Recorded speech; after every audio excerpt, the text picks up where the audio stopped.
para acá, para arriba, para el Cajón del Maipo. ¿Ya? Pusieron una micro y me dice mi mamá, ¿dónde vaya a ir? Y yo le dije, voy a un picnic con una señora nueva. Graciela Margarita, parece que se llamaba. Dora, con la mamá de la Dora. Vamos a un picnic, le dije yo al Cajón del Maipo, ¿me da permiso? Ya me dijo mi mamá, anda. Y en eso veo al que es mi marido y me dice él, Raki, ¿qué le digo yo? ¿Tenéis palos de escoba? No, le dije yo, ¿para qué querí? Me dijo, no, para que hagamos sombra. Entonces yo me robé los palos del cordel, porque antes no que se usaban los cordeles así de lado a lado con un palo. Así que me robé el palo del cordel y lo tiraron arriba de una micro con parrilla, que era una Carrascal Santa Julia. Me acuerdo muy bien de la micro. Y llevan frazadas, colchones, y yo decía, colchones, ¿pero por qué? Cajas de cartón, teteras, ollas, fondo. Bueno, dije yo, como un pino iban a hacer comida.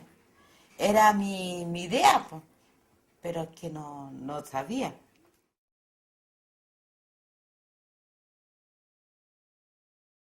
Sí, eran más o menos 16 comités de pobladores sin casa a través de la comuna.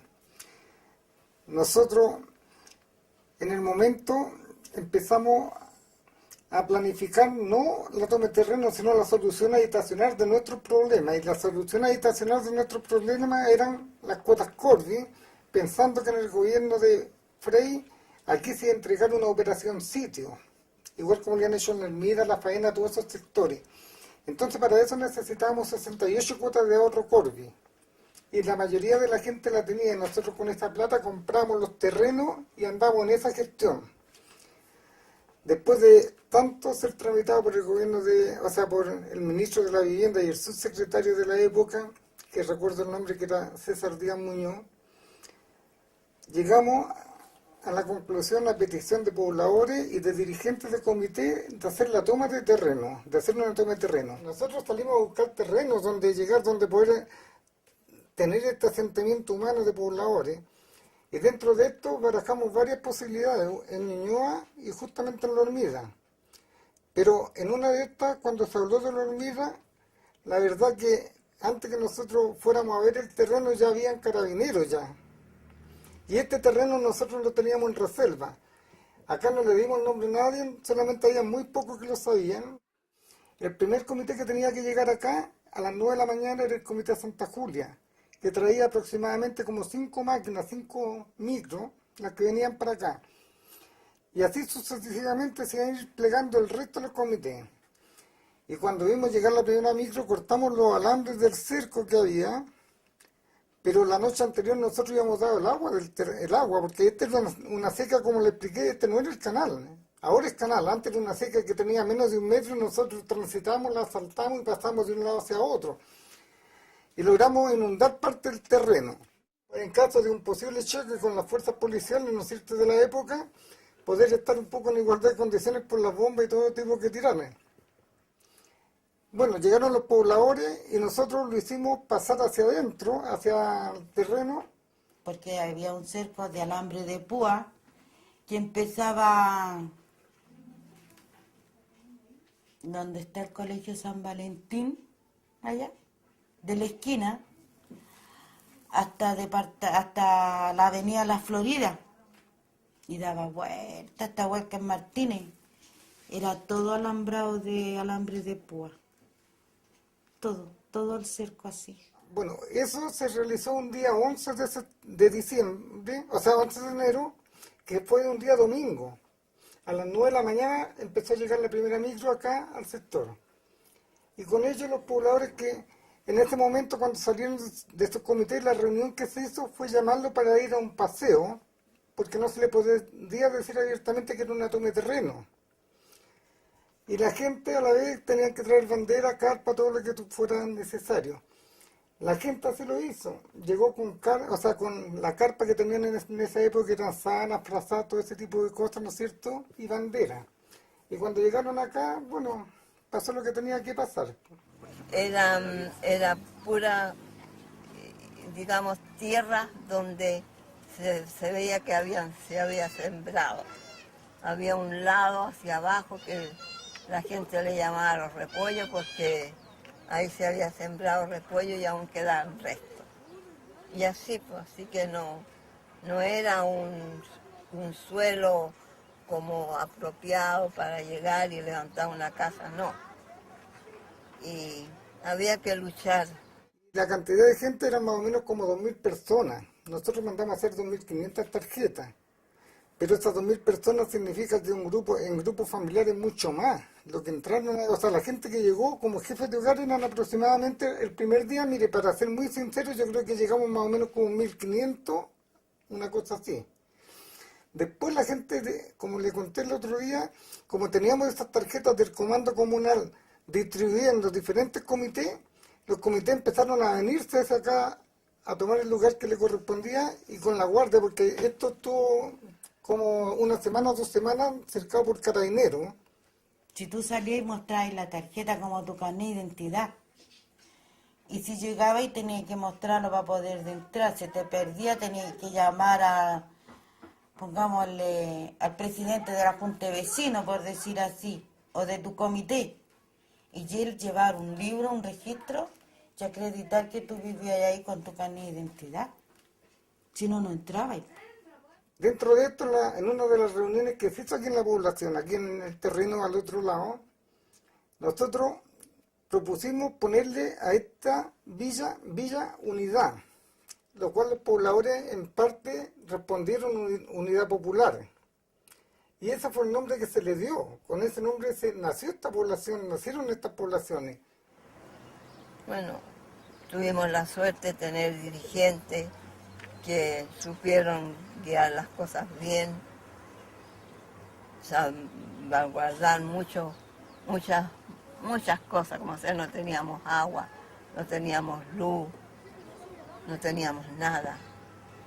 Y llegaba la noche, prendíamos choncho para alumbrarnos y salir a comprar había que ir lejos para allá, quedaba la panadería, quedaban los almacenes, pero el sacrificio y la voluntad de los pobladores hizo que esto resultara.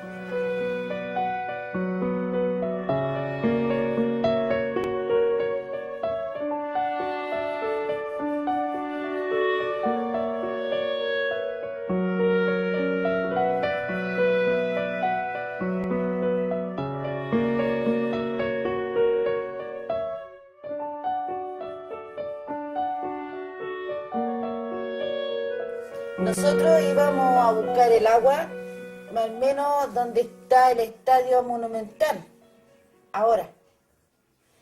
Después más abajo, o sea, ya subiendo hacia arriba, nos dimos cuenta que había un botadero, donde iban a botar los desperdicios, las basuras.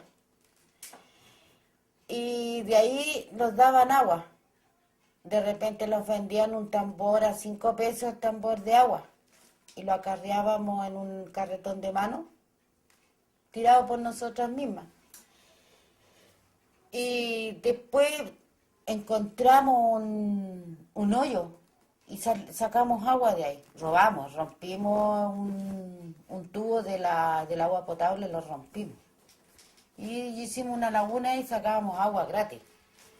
Después nos metimos a sacar cartón, nylon, al botadero.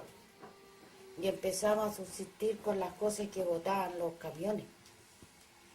Entonces un día por cosas de la vida yo boté una cola de cigarro y vi que había fuego, pues. Salió una llamita.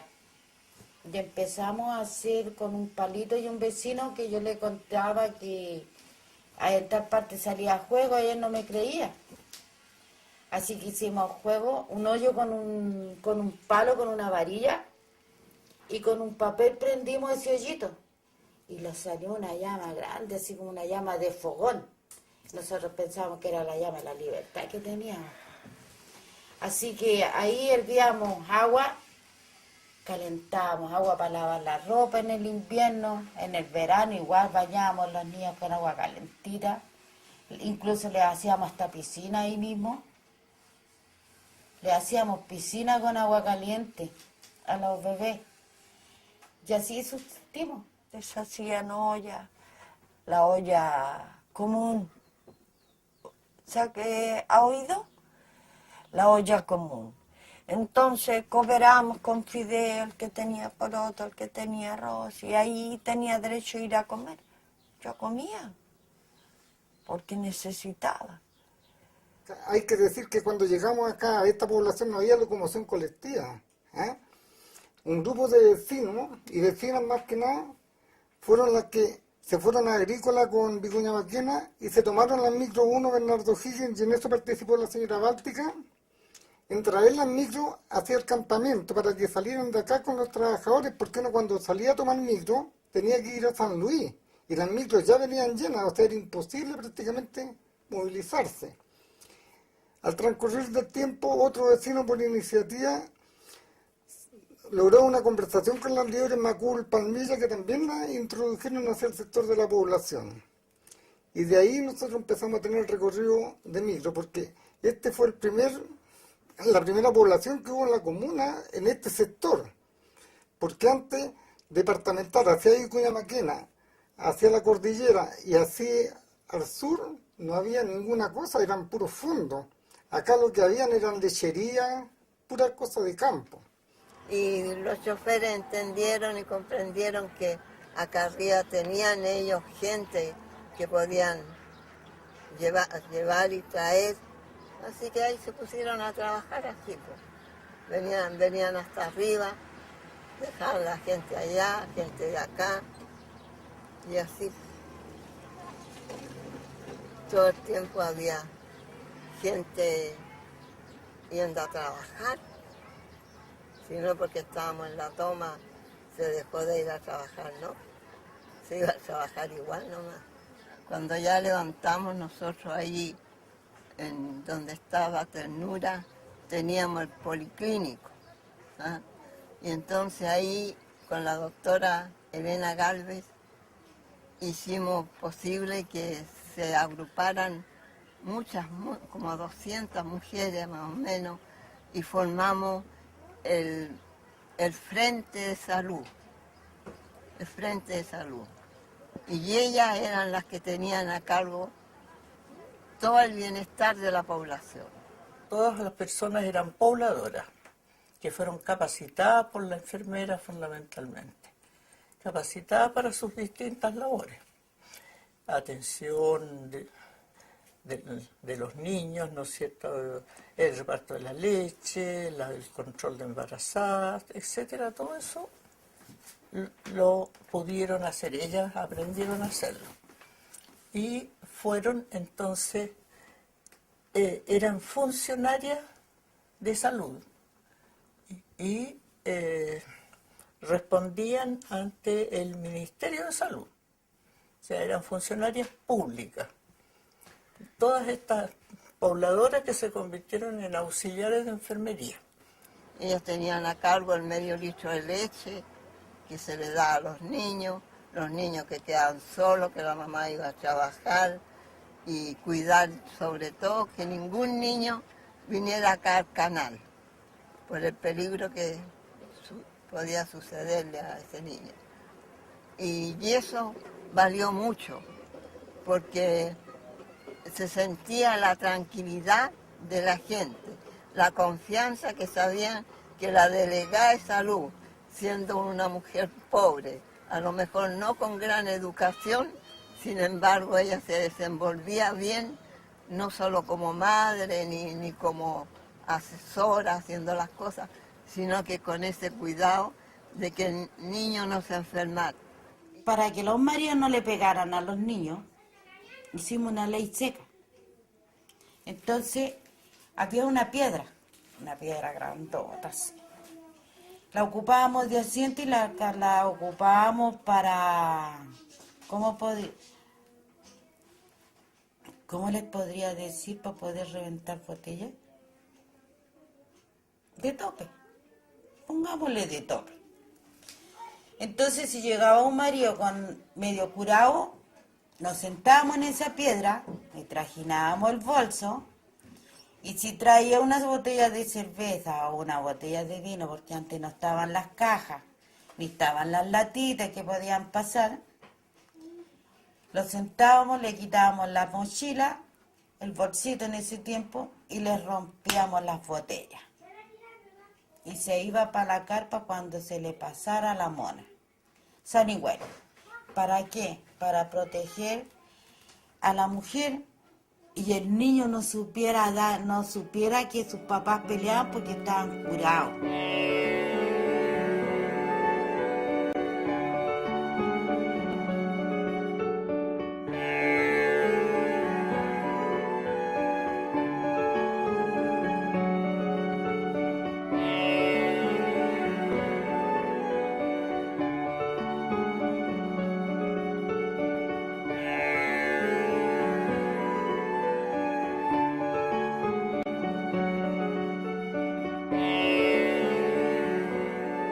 Hacíamos bingo, en ese tiempo no se llamaban bingo, se llamaban colecta comunitaria. Y hacíamos plata para comprar los cables que se tiraban desde allá afuera del estadio, del Radio Santiago, que está actualmente, ahora son departamentos, y está el Concenter. Ahí estaba la Radio Santiago. Y de allá tirábamos los cables, comprábamos postes, que eran los palos más gruesos de los árboles, y hacíamos postes, hacíamos la luz y los veníamos cruzando para acá. De ahí los vecinos tiraban cables y todos cooperábamos. Todos cooperábamos. Hubieron varios accidentes, incluso hasta muertes de vecinos que les pegaban, se subían a arreglar, a conectar los cables. En el invierno, por ejemplo, llovía, había viento, se desconectaba, todos quedaban sin luz. Ya, decía un vecino, ya, por escala, todos corrían con una escala, amarraban la escala hasta que hacían una escala a llegar a los cables. Debido a eso se fue organizándose mejor, de una manera más adecuada para poder instalar, digamos, de una manera más efectiva la cosa de la luz. Ahí ya se pidió ayuda a personas especialistas o a chilestas, en este caso con a instalar postes y con mejores conexiones para que no fueran a asustarse cuando hubiera viento o lluvia. ¿Ah? Entonces, ahí fue terrible. Eso de la luz, tengo esa experiencia yo que era peligroso. ¿No? Si estuvieras caminando y de repente se soltaba un cable y te pegaba un huascazo, una cosa, tenías que andar con bastante cuidado en la noche. Entonces, poníamos luminaria en los postes, ampolletas que uno usa en la casa, ¿no? El canal era nada más que como quien dice una zanja así, y ahí corría el agua nomás. Entonces nosotros para pasar de un extremo a otro teníamos unas taulitas que poníamos y pasábamos de un lado al otro. Pero eso era porque, bueno, estábamos recién llegados, las autoridades todavía no tenían contacto con nosotros, así que, pero así lo hacíamos. Después de un largo tiempo que estuvimos en carpa, por intermedio de la FES se logró trazar los terrenos para que la gente viviera más cómoda y en forma independiente, como también se logró hacer las litrinas. Te contaré que antes no había un pozo séptico en cada casa. Eran baños comunitarios. Eran 7 baños por este lado para las mujeres, 7 baños por el otro lado para los hombres. Entonces, si iba una mujer al baño, iban 2. Si iban 2 mujeres, iban 3 mujeres, 4 mujeres, pero nunca se fue una mujer sola. Y nunca hubo una violación. Nunca hubo un asesinato dentro del campamento. Nunca hubo, como que te dijera, robo. Nada. Porque se cuidaba cada uno cuidaba la del lado, la del lado, la del frente, y todos se miraban, todos se cuidaban. Para darle educación, el compañero Allende regaló unos buses que ya están en desuso, los Mitsubishi. Y los compañeros los trajeron de abajo, los pusieron arriba acá, donde están las canchas de los jóvenes ahora. Ahí, y ahí iban a estudiar nuestros niños. Ahí llegaban los profesores a hacerles clases. Ahí. Cuando llovía era lo malo porque los buses sin vidrio, agua entraba para adentro. Así que nuestros niños supieron muy bien que estudiar no era cosa fácil. Pero estos buses aula estaban dentro del programa, la Unidad Popular estaban señalados, porque dentro del programa la visión estaba dada, que en todas las comunidades no iban a poder tener un colegio construido, por lo tanto esos buses los aprovecharon. Los tenían pintados muy bonitos. El problema era el frío, la humedad, no tenía ningún aislante, no había nada, solamente tenía un flexi abajo, nada más. No había aislante, así que tuvimos problemas con la luz, solamente lloviese, nos daba la corriente, pero todo se fue solucionando, todo se fue sosteniendo en realidad. Pero era orgulloso de que los alumnos estudiaran en buses. Las reuniones de apoderados acá eran masivas. Acá el apoderado no faltaba a las reuniones de apoderados, ¿ya? Y no era por lo cercano, porque podía ser un día de mucho frío y la gente llegaba, o previo a haber estado lloviendo y la gente llegaba igual. Entonces yo creo que ahí existía esto, y ese es el análisis que se puede ver en este momento, de que esta historia fue basada en el amor, en la entrega y en creer que había un proyecto de gobierno que quería tener a la gente unida en la pobreza, pero en riqueza de valores.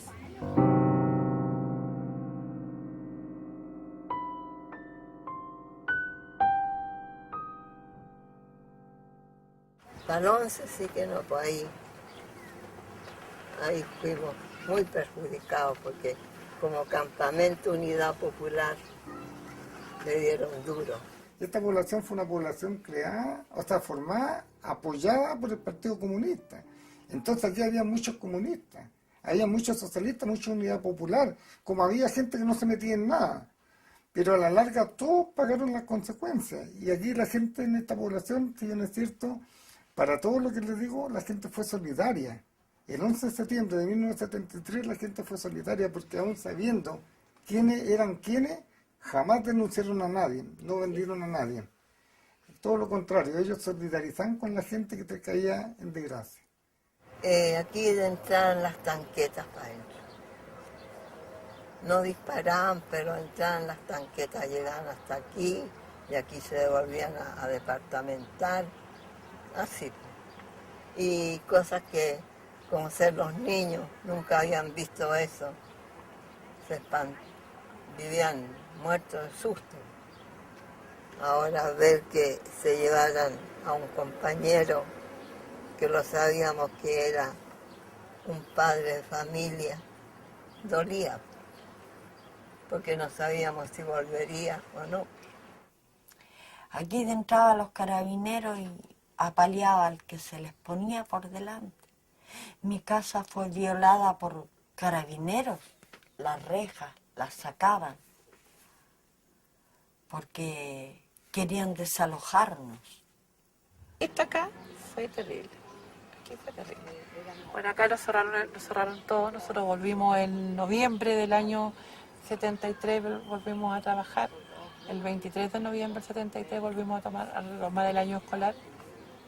Tuvimos septiembre, octubre y final de noviembre, 2 meses y tanto sin poder participar acá. Aquí revisaron todo. Nos encontramos con mucha gente desaparecida, mucha gente que no existía. ellos muy preocupados de qué nos pasaba a nosotros. Se alegraron mucho cuando nos volvimos a encontrar. Fue una cosa tan tremenda porque nos quitó todas las ilusiones, toda la alegría, todo se volvió, además de la cantidad de muertos y los torturados y los exiliados, el exilio destruyó familias enteras. Entonces, pero además de eso, la desaparición de la alegría, eso es una cosa que no sé de qué forma puede ser juzgado. Se robó la alegría, este pobre infeliz sirviente de la CIA. Cuando fue el 11, llegaron ahí los militares, se tomaron los departamentos, hasta el día de hoy, porque todavía lo tienen ellos. Nunca había un gobierno que se haya preocupado de que esos departamentos fueron hechos con sacrificio y dinero de los pobladores. Departamental, en su historia y en todo este proceso de cambio, estaba lleno de muertos y lleno de animitas que fueron quedando en el camino. Tú sabías que estaba ese muerto en la mañana y días después tú veías la animita. Sí, ahí venían a tirar todos los cadáveres. Muy triste, muy penoso, porque muchos de ellos no estaban muertos, y se quejaban.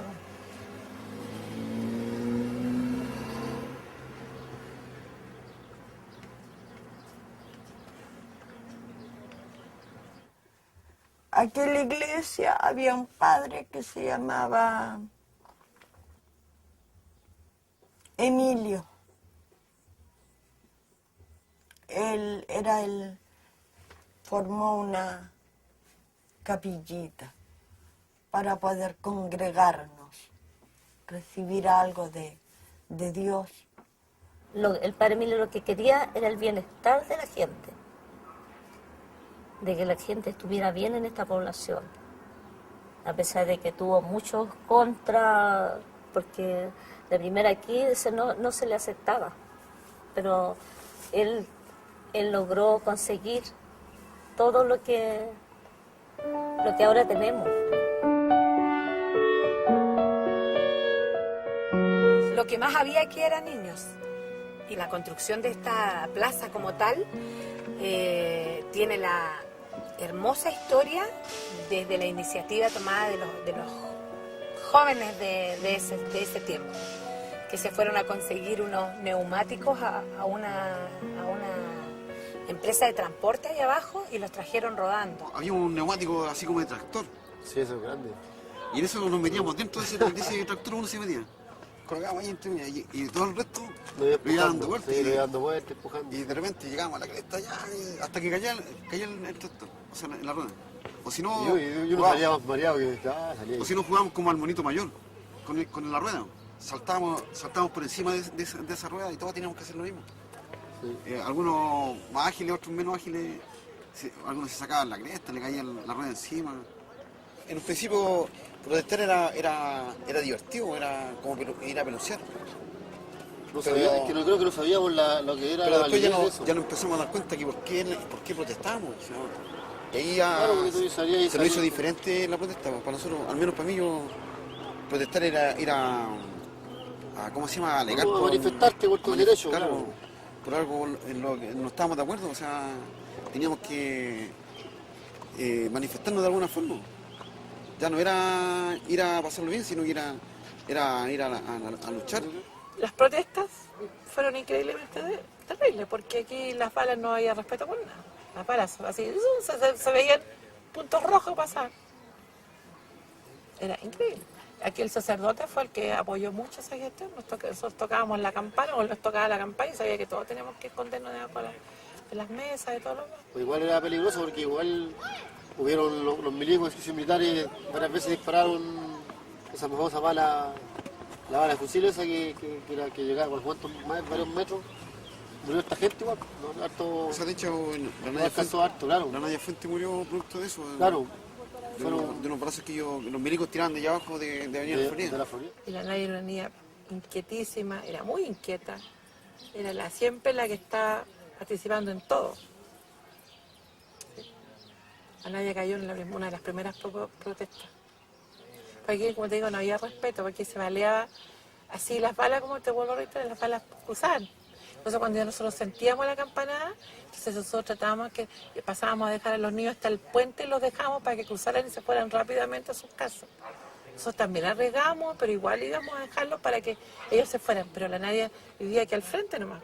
Entonces salió justamente a comprar, llegó a su casa y le mandaron a comprar y ahí fue la... Lo único sentimos los balazos.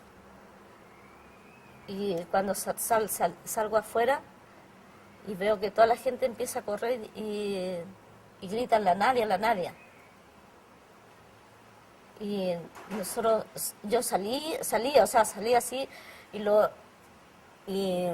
la Nadia estaba viva todavía cuando estaba en el suelo. Y vi la bolsa de pan tirada en el suelo.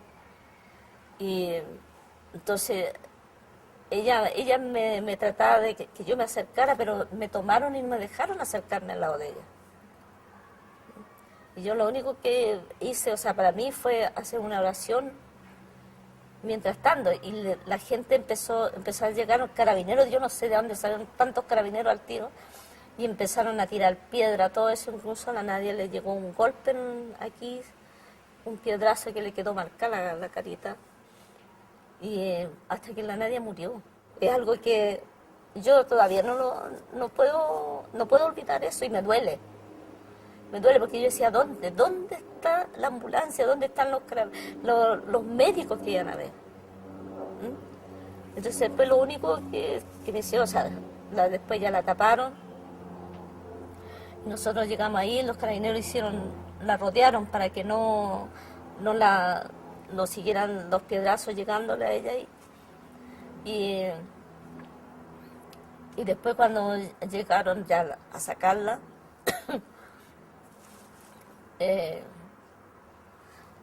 estaba el padre Bernardo ahí, la hermana Claire, estábamos todos ahí rezando cuando los carabineros, para poder irse, cuando se la llevaron, la sacaron, para poder irse nos tiraron bombas lacrimógenas.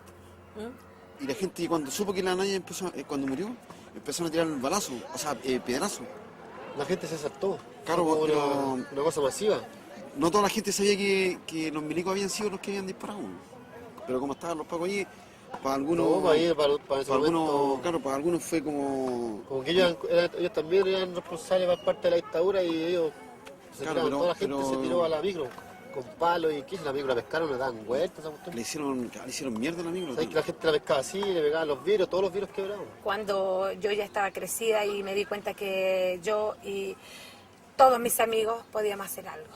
Podíamos trabajar y juntarnos a hacer cosas, y fue ahí cuando nos empezamos a organizar. Nos invitaron a reuniones clandestinas en donde participábamos todos. Y a partir de ahí nosotros hacíamos actividades con niños. Entonces, a través de esas actividades nosotros le contábamos a la gente, oiga, que hay que votar por el no, acuérdense, el no. En todas las casas la música del no había un cassette.